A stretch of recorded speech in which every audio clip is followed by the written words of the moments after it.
coming to this forum. My name is Farid, and I'll be the moderator, the MC for the day. And I'm very confident that you have brought and sustained the good weather. Yeah? It's a Saturday. We could have been anywhere else with friends, with families. You know, we can go do so many things, and yet we're here today. And it's really heartwarming to see so many friends, so many new friends, so many people who's interested and who's keen, who find peace building really important.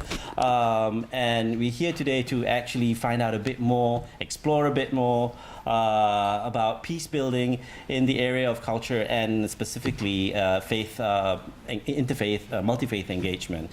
Thank you very much and welcome.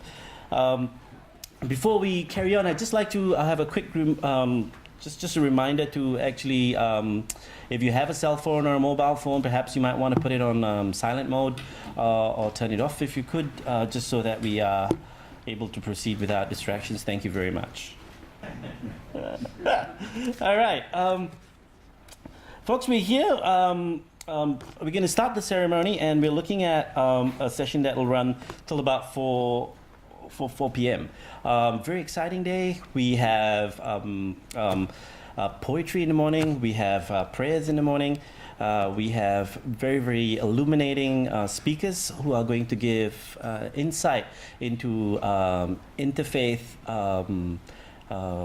engagement, a dialogue from their faith perspective, whether they're going to access scripture, tradition, or contemporary sources. So it's a very exciting morning, a lot of content, a lot of art and things like that. And then after lunch, we are going to have a breakout session, just to give you an overview. And the breakout sessions, there'll be 4. Some of us will be in the chapel, which is across there. Some of us will be in 2 of the workshop or common rooms in the hostel area over there, one at level 2, one at level 1, and another group will stay here. And we're going to be exploring 4 different topics, of very exciting topics, and we'll leave it up to you to choose the topics that you'd like to choose. We'll come back and we'll share some of those perspectives, and people can comment and learn from other people's discussion. So that's a bit of what we're going to do today. Okay. Right, ladies and gentlemen, perhaps we can start with welcome to country. Yes, it gives me great privilege to invite Aboriginal elder Gwen Currie to come up and do welcome to country. Thank you.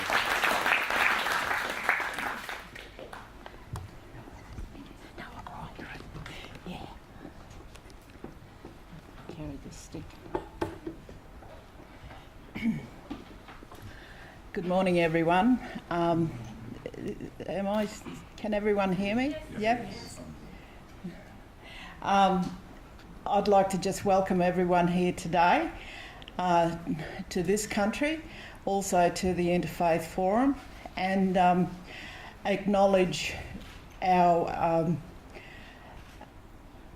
traditional caretakers of this land, the Gaibal and Jarowa people.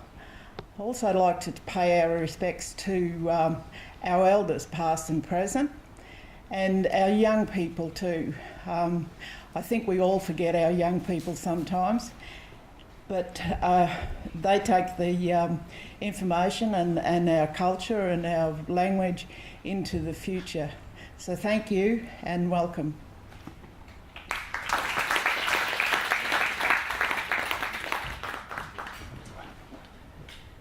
Thank you, Quinn.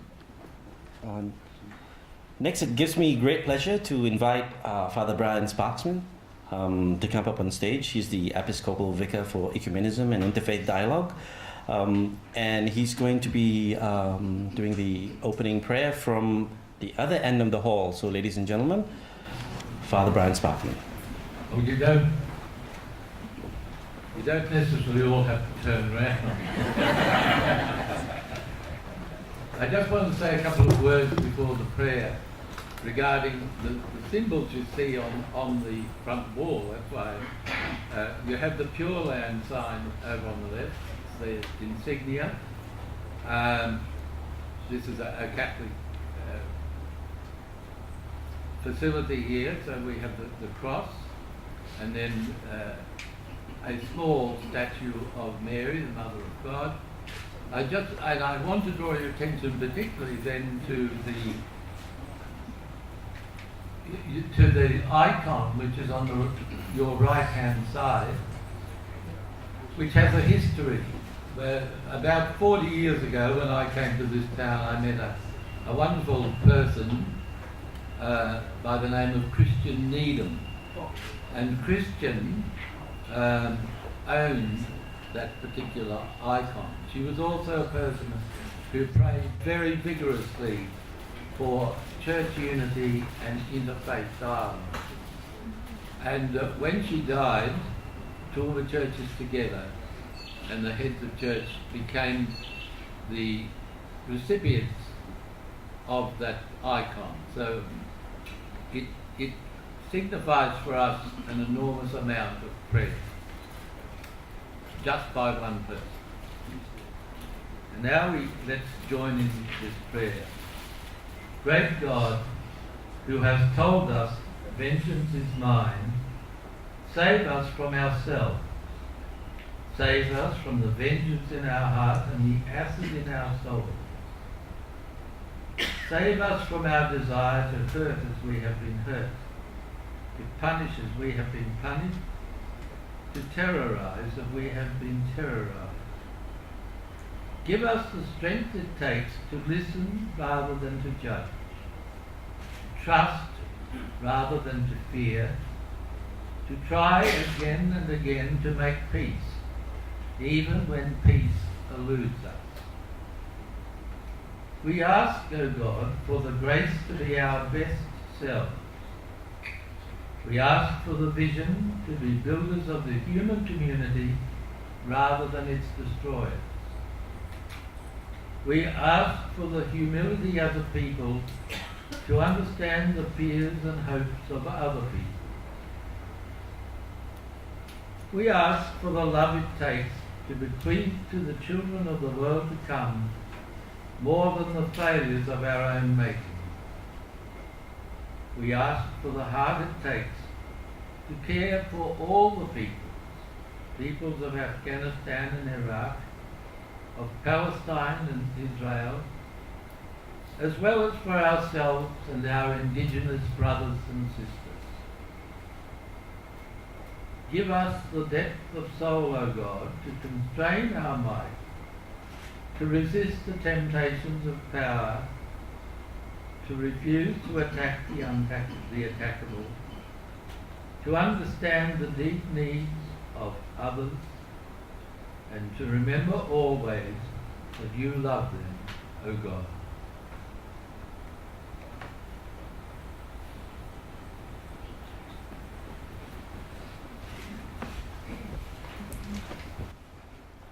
Thank you, Father Brian. That was beautiful. I'd like to invite Denis McAleer, Chair of Toowoomba Churches Together, to come up on stage and deliver the opening address. Denis, please. Thank you.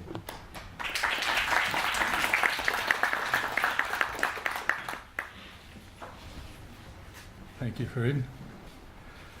Well, firstly, a big welcome to this beautiful place. We trust that you'll enjoy your day here at the James Byrne Centre.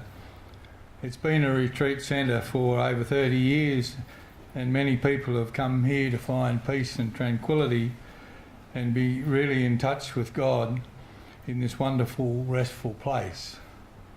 So near to our city of Toowoomba, but yet so far away from the hustle and bustle of city life. As you're probably aware, this forum is a joint venture organised by the Pure Land Learning College Association and Toowoomba Churches Together. And just a brief history of Toowoomba Churches Together. We are made up of only 4 of the churches of the Christian faith: Anglican, Catholic, Lutheran and Uniting Church, and we were and still are an initiative of the heads of churches of those 4 denominations in this area. Whilst all 4 have different geographical areas under their care, we all share a huge area of southern Queensland in common. These 4 churches already share many things in common, and we're always working towards greater sharing as we believe that the Gospels in the Bible compel us to work towards greater unity. We have a written mandate, and part of it states to promote private and public prayer for Christian unity, to foster respectful local dialogue between the Christian churches, and to promote ecumenical initiatives in our local area. We've also been involved in supporting interfaith activities over the last few years. Now that leads to today's forum, the benefits of interfaith dialogue. Our presenters from different faiths will develop this as the day progresses, so I won't try to cover their subjects other than to say there is a great need for us to be very respectful of their very respectful of each and every person of the human family, and to be willing to learn about and respect each other's faith and beliefs. I'll conclude with a quote from the Bible. In chapter 12, verses 30 and 31 of Mark's Gospel, we're told the most important commandment is to love the Lord your God with all your heart, with all your mind, and with all your strength. The second most important commandment is to love your neighbour as you love yourself. There is no greater commandment more important than these two. So with that in mind, I wish you a good day for the rest of the day. Thank you.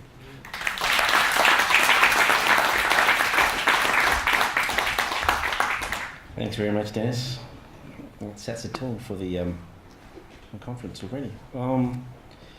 I'd like to invite the other co-organizer, representative for the other organisation that worked really hard to get this going.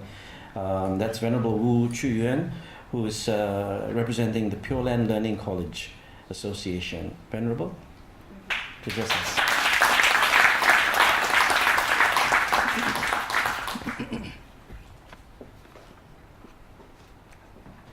尊敬的丹尼斯麦克里先生、布莱恩 Sparksman 神父各位宗教领袖、各位来宾、各位朋友们，大家早上好。Good morning, everybody. 阿弥陀佛。Thank you, thank you. 那么首先物权，仅代表净空老法师与这次主办论坛的单位之一，在此地欢迎大家参与这次的论坛活动的。这次论坛很殊胜，也很难得有我们在座的各宗教的代表、贵宾，还有信众们能够参与这个活动，这是非常好的现象的。那么有请是我们净宗学院与教会联合举办，在这个地方培训中心，这就说明我们大众们对多元文化宗教工作的认同，而且有更深一层的认知的。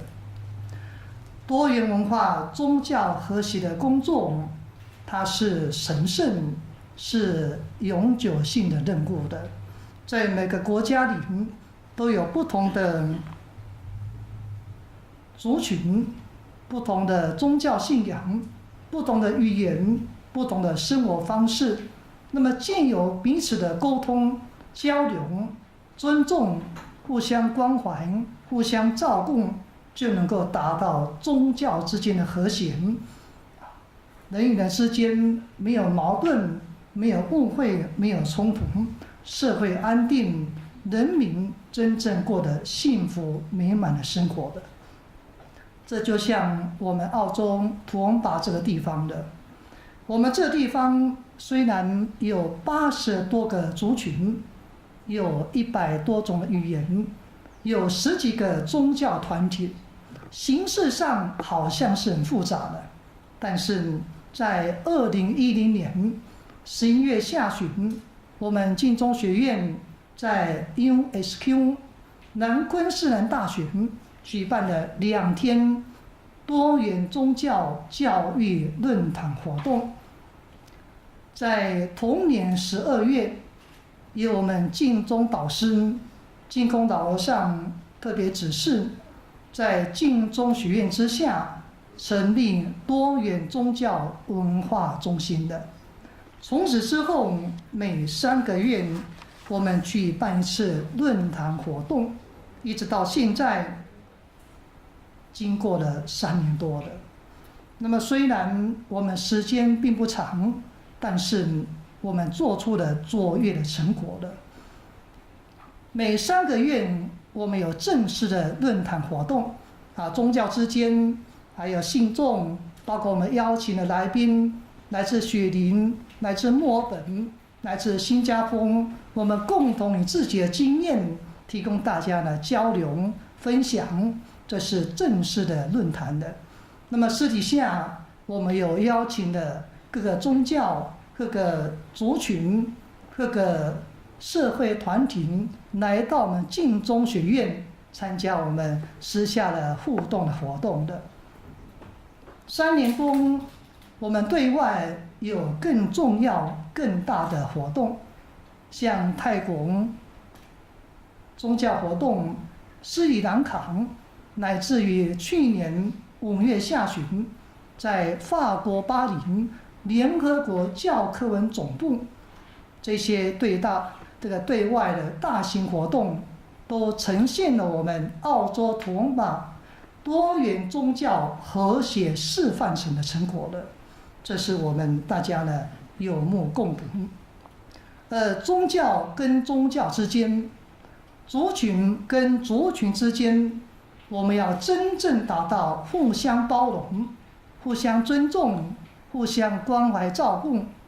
我们净空老法师告诉我们，一定要靠宗教的教育的，唯有宗教教育，各个宗教真正回归到宗教教育，所谓伦理、道德、因果教育，我们的目标才能够真正落实，那就是真正达到和谐示范城的。就像我们天主教里面圣经德训篇上面告诉我们，孝敬父亲的人必能不赎罪过，而且能够戒避罪恶的。孝敬母亲的人就如积蓄珍宝一样的。换句话说，不同宗教、不同族群，我们接受圣贤教诲。我是子女，我在家里面懂得孝顺父母，供养父母亲。父亲他累积了多年经验的，他看到我们小孩有过失、有错误，他会指点我们，他会纠正我们，就能够让我们错误不会再犯。借由父亲的教诲，也让我们避免将来不需要犯的错误的。供养父母亲，这就是福报的，就像我们在家里面积蓄的无量珍宝一样的。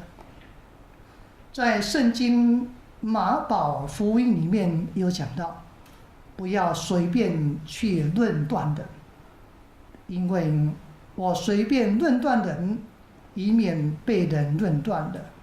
你用什么尺度去衡量别人，那么将来也会被别人用什么尺度来度量我们。这就是因果教育的。我们在平常生活当中随便去批评别人，去衡量别人，去度量别人，那么反之我一定遭受到同样一个果报的。所以天主教圣经里面所讲的非常好的。我们看到基督教圣经出埃及记里面也有告诉我们，不可以毁谤神，也不可以毁谤你的百姓长官的。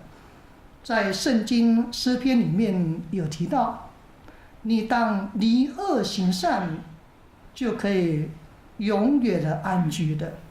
那么换句话说，我们是修行人，我们想安在这个地方，好好的过日子。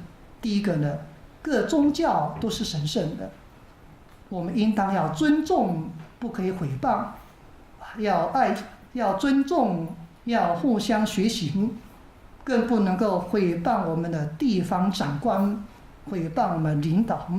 那么自己在生活当中要知道断恶行善，要守口业，心行要好，那么一生我们一定过着幸福美满生活的。在佛教里面，大乘无量寿经有告诉我们，要当孝顺、至诚忠信的，尊圣敬善、仁慈博爱，这是佛陀给我们学佛人非常好的教诲。同样也是教给我们在家里面，我是子女，我要孝顺父母，我要友爱兄弟姐妹，生活当中我要有真诚心，处事待人接物，做事要尽心尽力，与人相处要知道诚信，要尊重圣人，各宗教的创始人都是神圣的，要尊重各宗教的经典，要尊敬善人，要向善人学习，要慈悲心来关怀照顾别人的。那么可见的，宗教教育它确实是神圣的，它确实是值得我们每一个人学习，能够教育我们成为善人，成为贤人，乃至于像各宗教创始者一样的成为圣人。换句话说，每一个人都应该接受各个宗教的宗教教育。我是佛教徒，我欢喜的接受佛陀教育；我是基督教徒，我欢喜接受基督教教育。各个宗教能够接受自己神圣教育，人人过着幸福美满生活的。最后，物权引日本江本胜博士他的话跟大家呢做结语，也是共同勉励、共同学习的。江本博士曾经说过，在数十万次水实验当中，以爱跟感谢这两个心念所呈现的水结心的讯息呢，图案是最好的。而且他总归一个结论，爱跟感谢似乎是宇宙的核心的。这句话也得到我们净空老和尚的认同，确实是如此的。让我们各宗教领袖、各宗教信徒，乃至于我们贵宾朋友们，都能够以真诚的爱心，彼此的互相关心，互相尊重，互相来学习。我们相信大家呢都非常好的，就能够达到和谐示范成。也祝福这次的论坛能够圆满成就。谢谢大家。Thank you, everybody. Thank you very much, Farid. Oops, the program actually states that I'm doing this, the address, but I think we've got enough address, really inspiring stuff. I could not even try to match what's been very, very eloquently put across by the previous, all the speakers before me. So I'm going to try something different. Okay, I'm going to get us to work together just for the next 15 minutes, the stuff that I do. Okay, what I would like to do is actually for you to actually look at the person, except for the speakers up front, because you're going to find it a bit challenging. So for the speakers who are up front, I'd like for you to look across, and that's the person across from you. But for the rest of you, it's the person behind you. Okay, and if you don't have a person behind you, Alison, Luffy, can you go around and see if somebody doesn't have someone, you can be their partner, okay? So this is going to be the person kind of like behind you, okay, except for the speakers, and this is what I'm going to invite you to do. So I'm going to give you some time, okay? I'd like you to think about one interesting aspect of yourself, just one thing about yourself that you think, hey, this is interesting about me, okay? So it's not about interfaith dialogue, it's not about the theology of whatever, it's just about you. And you should be an expert on yourself, yeah? Okay? And so, look behind you, except for the front row, okay? And this is what you have in mind. I'd like you to share with that person, now, one thing that you find interesting about yourself. It's what you find interesting, not what others find interesting. Now, here's the twist to this, okay?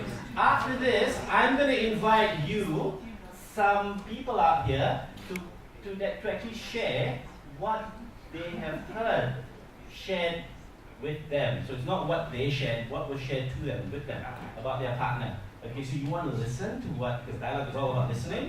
So, turn around, find your partner, one thing that you think is interesting about yourself. Go ahead. Take about 5 minutes. Have a conversation.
Alright, ladies and gentlemen, thank you.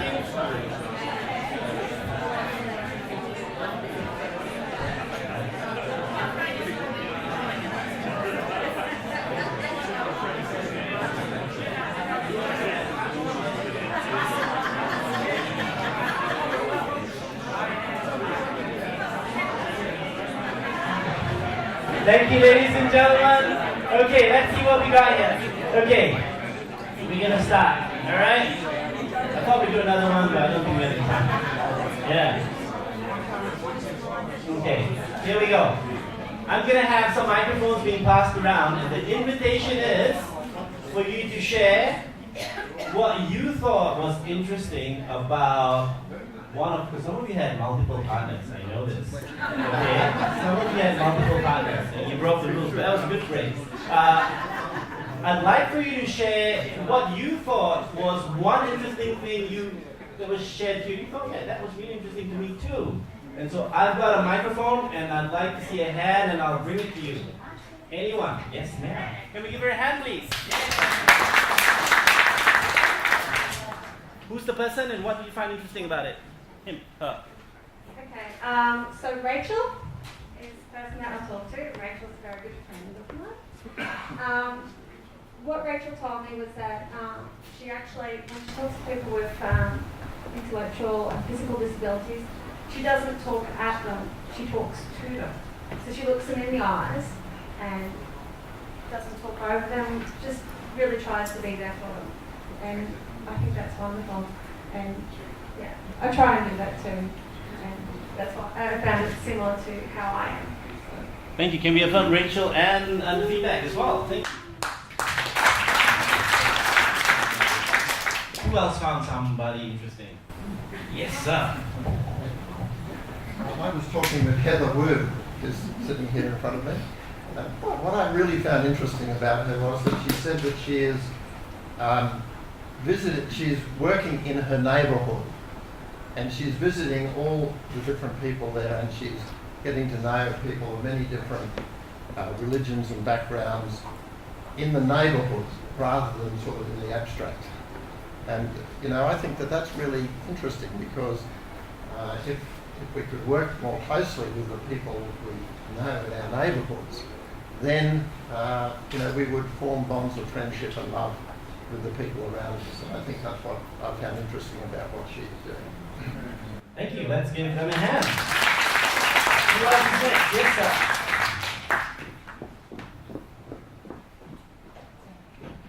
Thanks.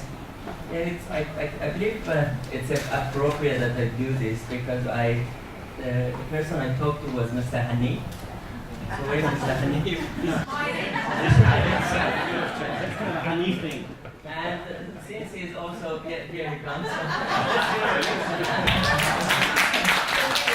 he's also one of the organizers. So it's important to note this. And I didn't even know about this. I've met him like 3 or 4 years ago, and I never knew about him. He's got an interesting family connection, and it sort of makes him a good representative of this organization as well, because he is of mixed background. His mother is Chinese, his father is Indian, his grandmother is Portuguese, and he's been introduced to all these different faiths and cultures like Catholic religion, Islam, Buddhism, Taoism, and that's, I believe, it's very unique, and that makes him a special person for today's events. Thank you. Anyone? Gwen? Yeah, no, we were not to discuss any people. Of course we do. And it's probably more personal than anything else, but we were talking, and we've got mutual friends. He's got a friend. He's an ex-teacher of mine when I was in grade 7, going to school. Oh. And I thought that was interesting. And he's still alive, and he's still the bossy boots he used to be.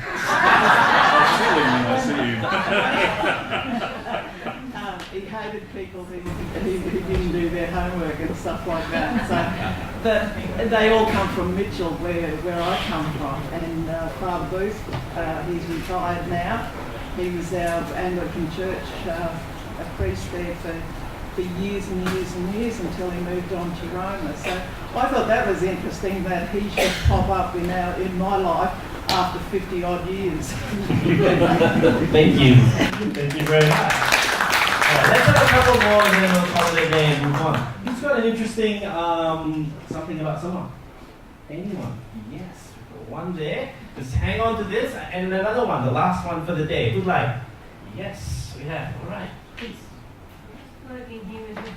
John Walker here, and he's done some very interesting things with the Baha'i faith, and working with the Aboriginal people in Dolby, and help with the health forum and that at Dolby, and they're going to open up office at Oakey with dental and medical and all sorts of things happening there.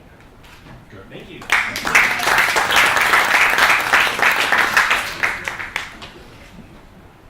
Interesting. Thank you. I was speaking with Venerable Canon, and very interestingly, he, prior to joining Pure Land and becoming a monk, lived in the UK and was attending a Catholic cathedral there.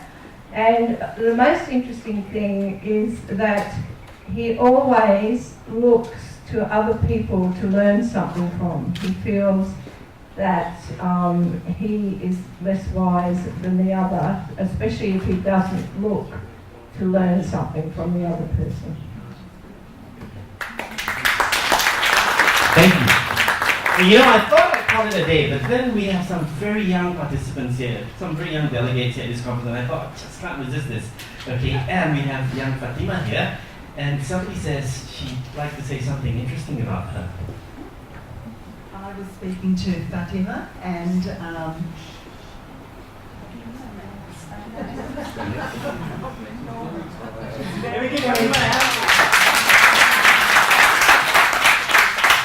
very, very tired, but she was telling me that she's in grade 4.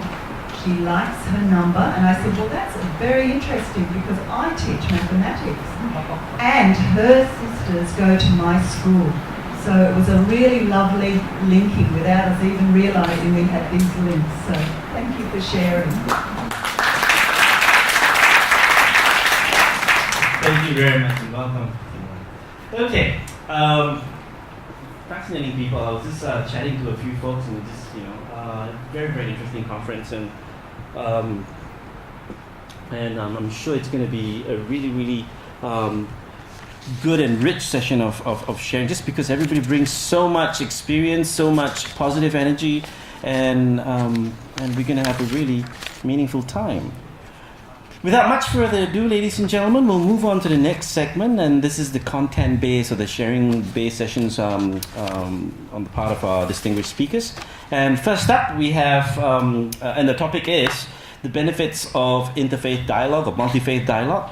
And we'll have 3 perspectives: a Christian perspective, a Buddhist perspective, and a Muslim perspective from Islam. And so the first up, we have, I'd like to invite the Reverend Canon Richard Tutin, General Secretary of Queensland Churches Together, to come up and share some of his thoughts. Reverend.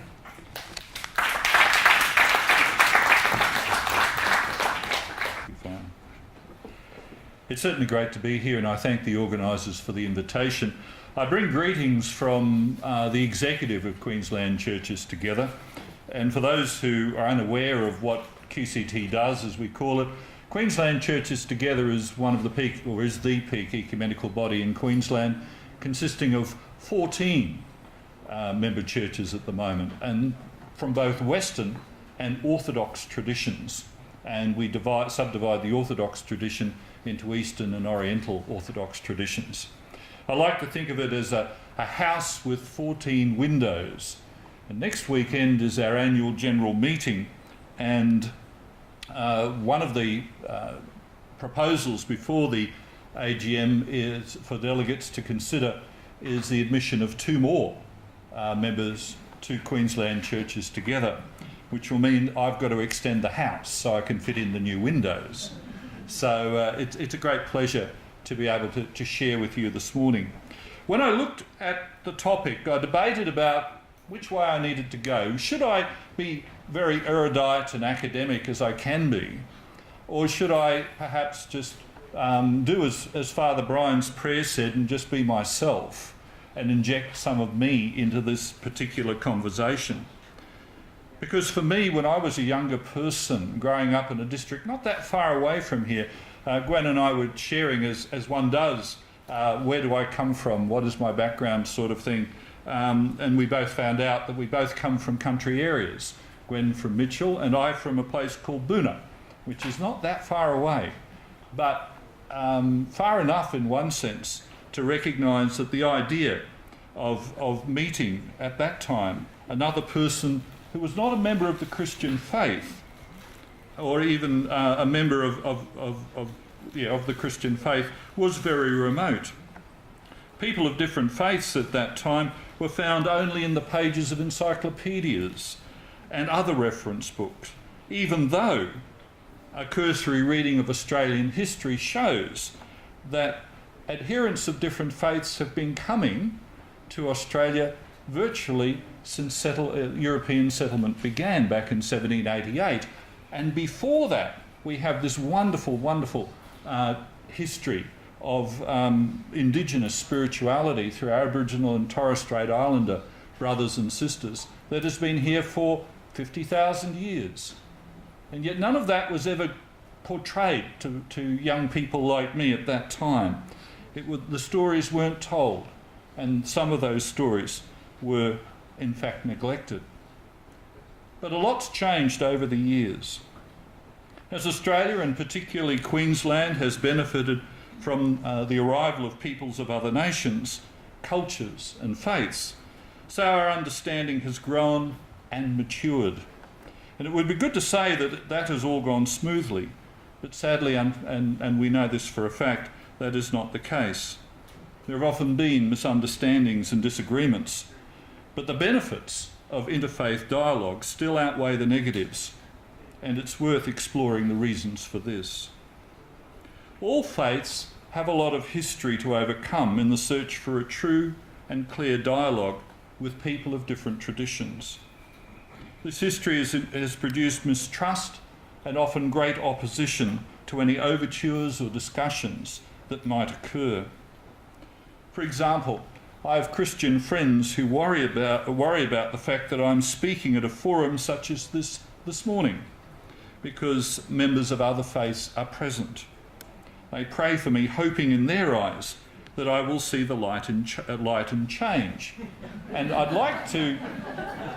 Well, hang on, just don't giggle too much just yet, because their prayer has been answered. I've seen the light, I've changed, but perhaps not in the way they were thinking.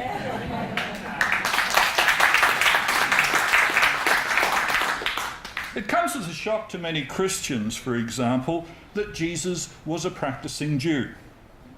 He encouraged people to get the best to use the best in that in the rich tradition that the Jewish faith offers the world.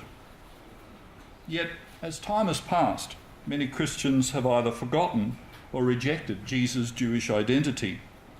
And it's taken the work of scholars such as the late Giza Burmese to remind us that Jesus' Jewish roots are important to the well-being of our Christian heritage and beliefs and our understanding of our beginnings as a faith and a tradition. It also comes to a shock to many Christians that the Muslim faith reveres Jesus as well.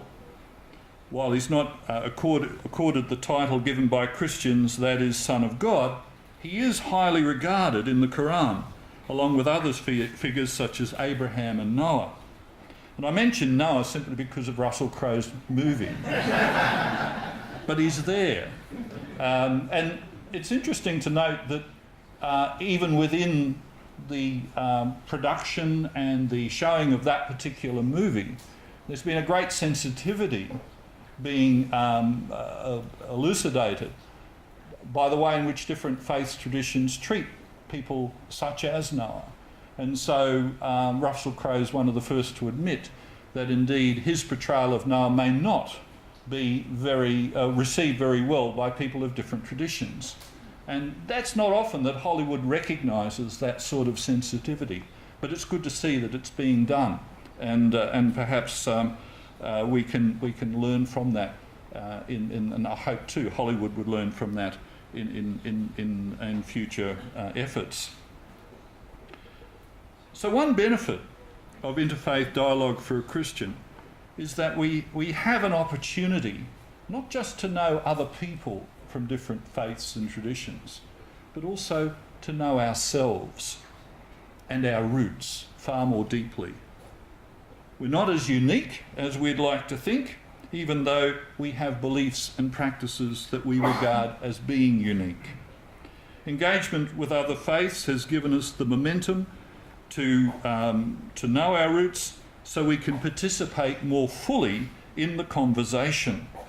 And this is good in a faith where the reading of the Bible is not as entrenched as church leaders would like. Christians need to engage with their own scriptures before tackling the scriptures and readings of other faith traditions. Another benefit for Christians is that the interfaith dialogue assists in our understanding of the vast treasure that we all call religious practice and thinking. We often dwell on our differences, so it comes as a bit of a surprise to realise that other people of other faiths often have the same values and ambitions as we do. Areas such as social justice, care of the poor and oppressed, sustainable economies and environment, and a desire for peace and harmony are discussed and debated by all faiths. This is because our scriptures and beliefs espouse these qualities, and the Christian voice on some of these issues can blend in with the voices from other faiths in the realm of public debate and decision making. I think all of us know we've got the G12 summit happening at the end of the year in November, but behind the scenes there's an awful lot of preparation that is occurring through efforts such as the C or Civil 20 discussions there's going on. In fact, this weekend at Uluru there's a big meeting talking with the representatives of the various finance ministers, talking about some of the issues that the G20 leaders will be discussing in Brisbane. But I'm in a small group that's organising a G20 Interfaith Summit which will occur around the time of the G20 itself. And one of the tasks that we've given ourselves is to draft a statement. Or should I say, it was like, Richard, would you be able to write something for the next meeting? And so one has done that. And so we're in the process of developing that particular thing. But it's the areas which are interesting. We're talking about, because it is an economic summit, of course, we're talking about, you know, the care of people, using them, trying to give sustainable economies, giving people dignity and worth through them being able to find jobs and so on. Those are the areas where people of other faiths, and the group consists of a member of the Baha'i faith, a member of the Jewish faith, a member of the Mormon faith, myself, and a couple of Muslim representatives as well. So we're a small group, but we hope that particular summit will bring in people of different faiths to discuss those very important issues which affect everybody: food, health, environment, the things that really make for the basics of life. Interfaith dialogue has allowed friendships to be made across the different religious boundaries that have arisen over the centuries. The more we get to know each other allows us to grow as people who are more understanding of the intricacies of the world around us. And believe it or not, we live in a very intricate and often a very complex world. We'd like to say it's simple, but it's often a very, very, very dynamic and intricate activity. We need to take time then to understand the variations on what we think are straightforward themes and ideas. Queensland Churches Together recognised this back in 2004 when it joined with the Queensland Board of Jewish Deputies and the Islamic Council of Queensland to form the Queensland Forum for Christians, Jews and Muslims. The forum exists to provide an opportunity for the representatives of these state bodies to come together to build understanding and harmony in the Australian context. The forum was officially launched after 12 months of formal preparation, and that was preceded by a number of years of informal discussions. So a lot of behind-the-scenes work took place before the forum was officially formed. 5 appointed persons from each faith participate in the forum meetings. So that's 15 people meeting on a regular basis from the 3 Abrahamic faiths. The objectives of the forum are to be a model of how different faiths can live harmoniously together in Australia, to build understanding, goodwill and a sense of community between people of different faiths, to explore and learn about each other and our faith traditions, to share our knowledge and insight with others, to work together to achieve common goals in Australia, to support each other in times of difficulty, to encourage interfaith dialogue at all levels. And the objectives go on to say possible actions used by the forum to achieve these objectives include regular meetings, which do occur, media releases, public forums, and the creation of educational resources. 2 initiatives of the forum are held on an annual basis. The first is an information stall on the 3 faiths held at Eidfest, which happens in Brisbane every year. This year it will be at the Rockley Showgrounds in August, and that comes, of course, after Ramadan, and it's a great time to come together and join the Muslim community as they celebrate Eid Fest, but at the same time the Forum tent can be a meeting place where members of the three faiths are there for mutual discussion and dialogue. And the second initiative is the Abrahamic Faith Sacred Concert, which runs under the title of One God, Many Voices, where each faith is asked to produce or to provide two acts from their communities to present and to show off, if you like, or showcase their particular musical and musical traditions. And of course, at the end, we all get together for a very nice supper, usually produced by one of the members of the Muslim faith who makes a darn good curry. So it's a great catalyst to be able to bring people from diverse backgrounds, and particularly young people, because we often have members of the Muslim Academy in their choir, and the Christians come up with a small choir from the Burundi community based at the Anglican parish of Logan down at Daisy Hill. It's a real time of bringing people together, and a fun time is had by all. This is but one, and I'm talking about the Forum now, small initiative that's allowed greater understandings to grow and flourish. It brings each faith into closer contact with the other participants. And sometimes the formal discussions that eventuate can far outweigh the more formal topics on the agenda for a meeting. In fact, sometimes we have no agenda because we're too busy talking. But that's great, that's fine. It's also an opportunity to share topics while eating food. And for the Christian, it provides an atmosphere that shows that good, fruitful dialogue is possible, and for the Christian, shows that life is not so scary outside the church cloister. A benefit arising from this form of dialogue is a greater awareness and sensitivity to the practices of others. What days are holy? When do people worship? This means that when activities are being planned, thought is given to the needs of the other faiths as well as our own. For me as a Christian, interfaith dialogue has unlocked many doors of understanding. It has given me a greater appreciation of what some faiths have gone through during the course of history. This does not deny that in this age everything is going swimmingly. As General Secretary of Queensland Churches Together, I'm acutely aware that some church members, or some member churches I should say, of QCT, are very wary of contact or dialogue with other faiths because of past hurts and persecutions. This needs to be addressed by all sides and can't be shied away from. Yet on the whole, as I said earlier, the benefits outweigh the negatives. Through dialogue, greater understanding is achieved while barriers have been broken down. We often don't realise that the process is happening because we are caught up in the conversation. Our understanding about each other's faith opens up horizons as we discuss topics of mutual interest and really get down to the inner issues that are unique to each faith tradition.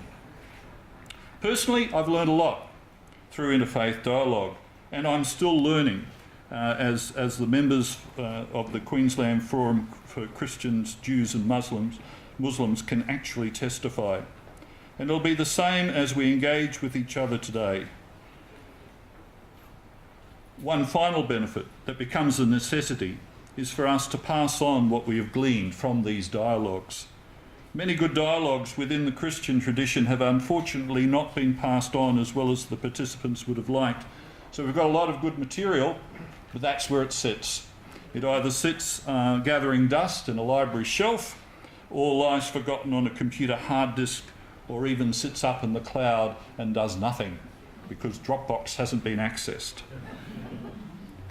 If Christians are to reap the benefits of dialogue with other faiths, then the fruits need to be disseminated, enabling learning to occur. This is a real benefit. The task of passing on the fruits of learning enable those who may be hesitant to think again and perhaps try some form of dialogue for themselves. Often it is the informal discussions and conversations that break down the barriers more so than a formal structure. In many ways, I've reached the point where I can call people of other faiths my friends rather than my acquaintances. This is a real area of growth, and one that I hope will continue as the benefits are experienced and true potential is reached. Thank you very much.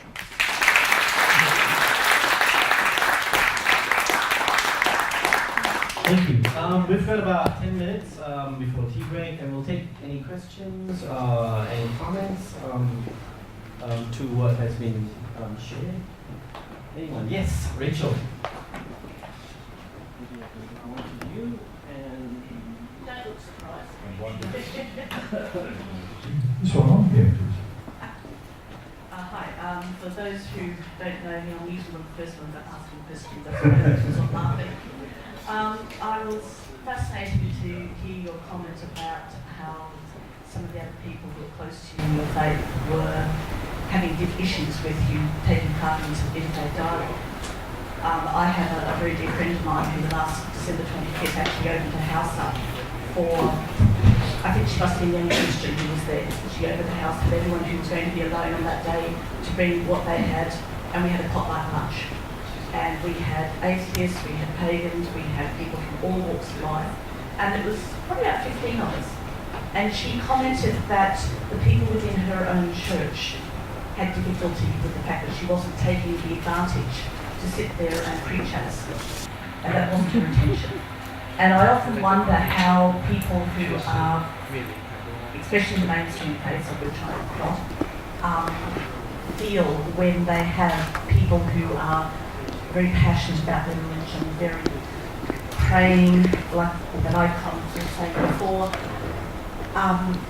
how they deal with people who are just not able to open up and see even outside their particular Christian sect, or Muslim sect, or Jewish sect, or any of the other different denominations of various mainstream faiths, and how do they feel when they're dealing with that?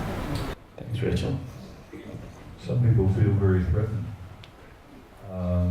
And how do we deal with that? We persist. It might sound a bit trite, but I always say to people, persist in prayer on this one, because that's very important for me as a Christian to keep that momentum going. But equally, to show that I'm not fazed by their particular comments. And I can understand where some of my friends and colleagues and family members come from when they make those statements. Some of it's ignorance. Some of it's living in a multicultural society where every faith really, is desperately trying to make sure their voice is heard, and that's in another part of the world. But at the same time, I have to point out that I live in a different environment, I do different things, and I hope that what I do can rub off on other people. That's really about all I can say on that one. But it's a case of persistence, both in action, in thought, in word, and in prayer for me. How that works with others, I'm not sure, but that's really where I come from. Thank you. We'll have an opportunity. There are two other speakers, and then we'll have a panel discussion, and there'll be more opportunities to ask the panel of speakers on some of these issues, because the threads may cut across different faith traditions. Yeah. So thank you, Rachel. Thank you, Reverend. Another question or a comment? Someone? Yes.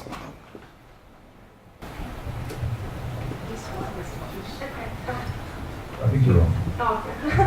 You mentioned about that there might be religious conflict, like different religions that, because of history, have conflict.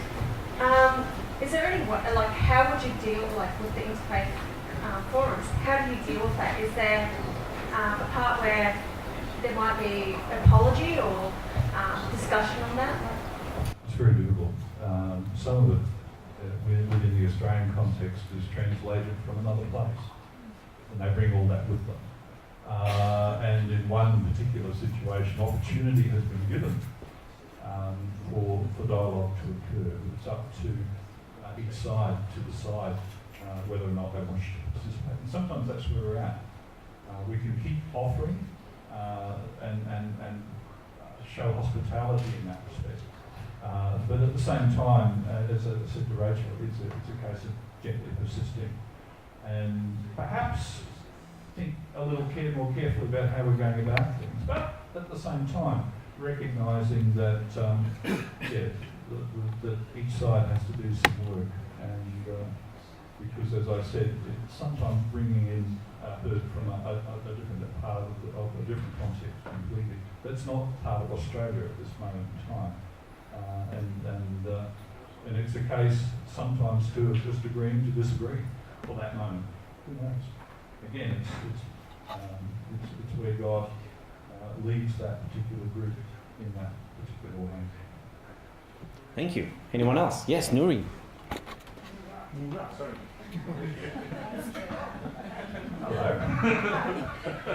Reverend, thank you so much for your rich, wonderful, informative talk. I really, really enjoyed it thoroughly from the depth of my heart, particularly being a member of the Baha'i Faith. You probably are aware of the philosophy of the Baha'i Faith. So I have two questions for you. First of all, the forum that you said that, would you kindly repeat the members of this? Is it a forum or? The Forum for Christian Jews and Muslims are basically the three Abrahamic faiths. Right. And I know where you're coming from because we have discussed that particular issue before. Not you and I, but other people and I and others. But at the same time, that's what three state bodies decided to do back in 2004. Yes. And we've persisted with that now for 10 years, which is great. And I know the current membership of the forum talks about just where to proceed from there. But again, it would have to be a unanimous decision if other members or other people are included in that discussion. I think where we're at as a group is, to be honest, it's taken a long time to reach the sort of comfortability, if you like, with each other. But that doesn't mean to say we don't have good relationships with people of other faiths, such as the Baha'i faith, because I work very closely with a couple of people from them.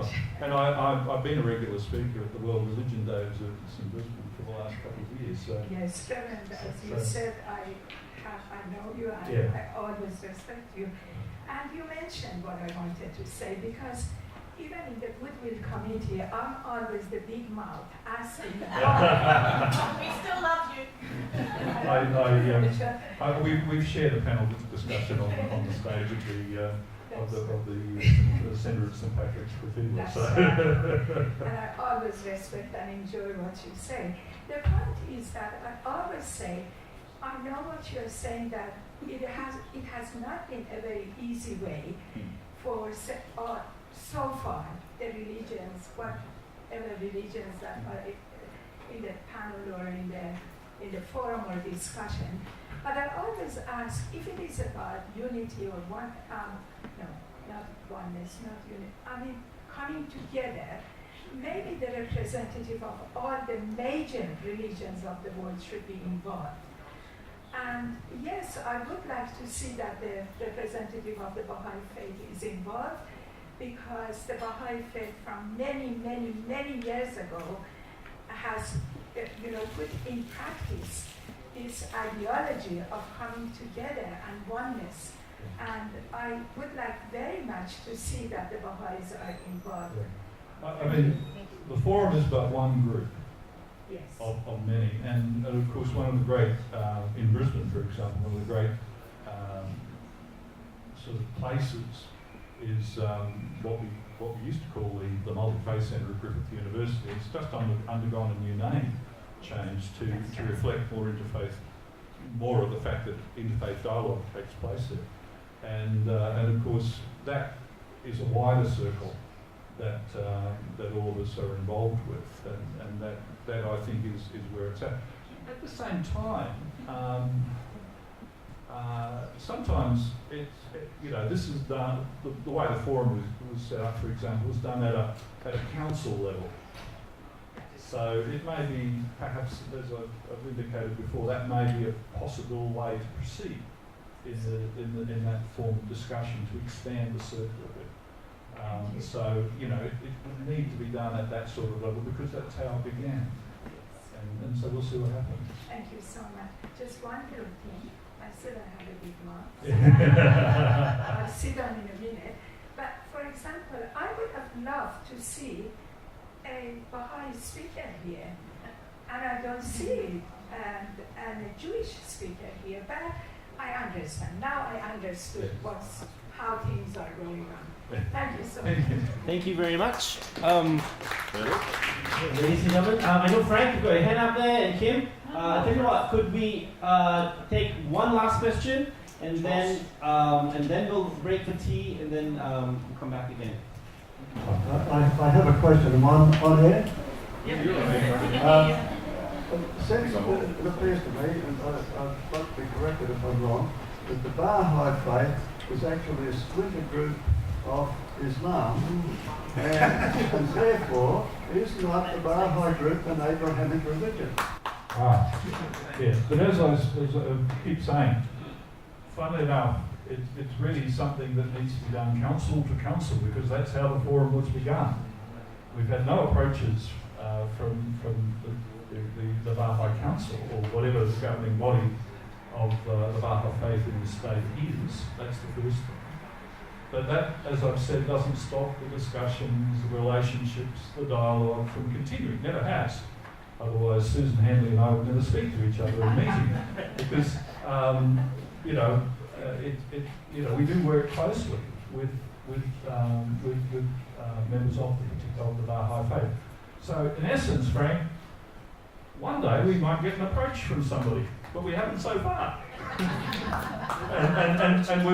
But any approach like that would be taken seriously. But again, it would have to be a unanimous decision, I think. Thank you so much. Thank you very much. Can we give a round of applause to Revd, please? Right, as I said, if you wanted to ask questions, I saw some hands going up there. We'll have opportunities with the other speakers, and then all three speakers will come on stage, and there'll be a time for asking questions at that time. We have a 15-minute tea break. There's fruits, coffee, tea, biscuits at the back. Please come and take your seats again at about 10:30. Toilets are at the back of the hall. Thank you very much.